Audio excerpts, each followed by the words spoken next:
Mayong hapon sa tanan. So mayroon kita subong topic ako sa din about sang nagatrend subong sa isa ka pamatanon nga na missing.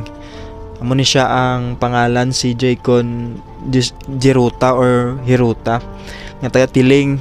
Kag siya nag-eskwela sa Tiling Elementary School. Kag kagapon siya na missing.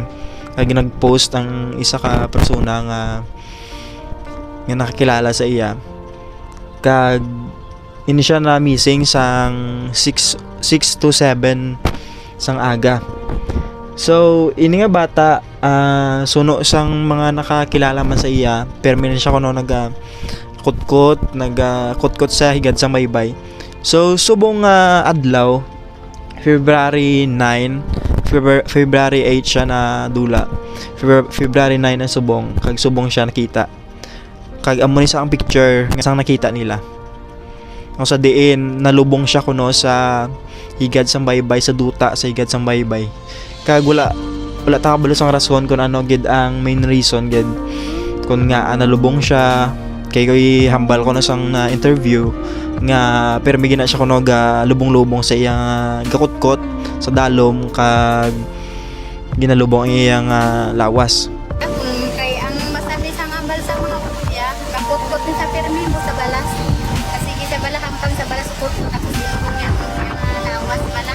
Kaya ang amon nga pag kuwati lang kasi natamo ka sa. So tanaw naton ang isa man ka video nakita naton nga reaction sang parents man mismo eh. So play naton ang video. So ini siya natabunan na siya sang gintabunan siya sana isang lukay sang lube. Pag base ang ining naka-yellow amo ni siguro ang parents sang bata. Kagang isa man nga naka-black base lula niya ini.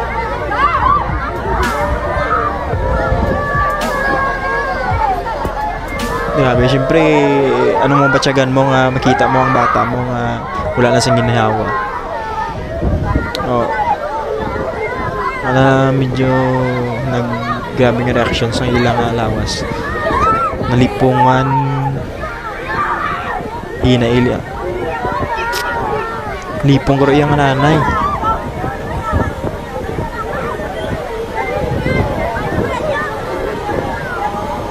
Ay, gintuwangan lang siya kay hindi niya kaya nga makita ang iyang bata nga wala na siyang ginhawa. Natabunan na siyang nagtaliwa na. So amo na siyang syempre as a parents dako gini siyang subo man sa ilang apart kay tungod bata pa na dula na ilang nadula na sing temprano. Kag hindi ta malikawan, hindi ta makahambal nga kumaga hindi sila magibi, hindi sila masubuan kay tungod syempre isa man na ka-importante sa ilang kabuhi amo ang ila anak. So amo na lang ni siya ang aton pag-istoryahan subong about sa missing nga isa ka bata nga taga Tiling nga nakita na siya pero wala na siyang kabuhi kay tungod nalubong siya sa duta. So thank you gid, kag condolence lang sa family.